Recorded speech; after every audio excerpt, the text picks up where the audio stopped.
சனாதன தர்மம். கர்மங்களில் பற்றற்றவனான உதாசீனனைப் போன்று உட்கார்ந்திருப்பவனான இறைவனை பிரகிருத்தியின் கர்மங்கள் பந்தப்படுத்துவதில்லை. இறைவனால் கண்காணிக்கப்பட்டு பிரகிருத்தியானது அசையும் அசையாதவைகளாகிய உயிரினங்கள், உலகங்கள் போன்றவற்றை படைக்கிறது. இதன் காரணத்தினால் பிரபஞ்சமானது சுழல்கிறது.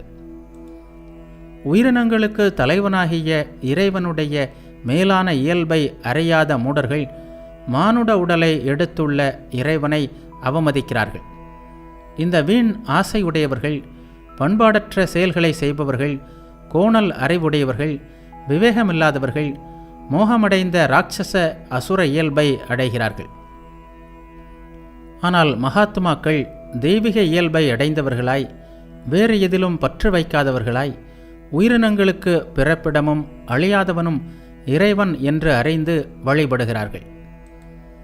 எப்பொழுதும் இறைவனை புகழ்பவராய், உறுதியான விரதத்தோடு முயல்பவராய், பக்தியுடன் நமஸ்கரிப்பவர்களாய் நித்திய யோகிகள் இறைவனை வணங்குகிறார்கள்.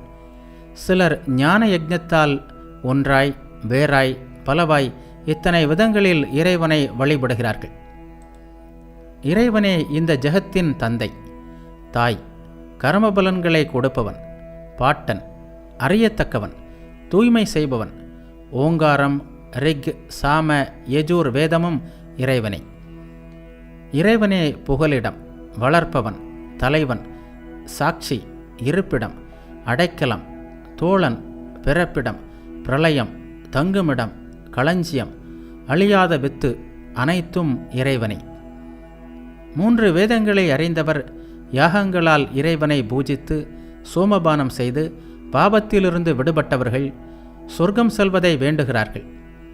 அவர்கள் புண்ணியமான தேவேந்திர லோகத்தை அடைந்து ஸ்வர்க்கத்தில் திவ்யமான தேவ போகங்களை அனுபவிக்கிறார்கள். அவர்கள் அந்த விசாலமான ஸ்வர்கலோகத்தை அனுபவித்து புண்ணியம் தீர்ந்த பின்பு மனித உலகத்திற்குள் மீண்டும் புகுகிறார்கள். அங்கனம் 3 வேத தர்மத்தை பின்பற்றுபவர்கள் போகத்தில் பித்தேறியவர்களாய் பிறப்பு, இறப்பு என பல பிறவிகளில் உழல்கிறார்கள்.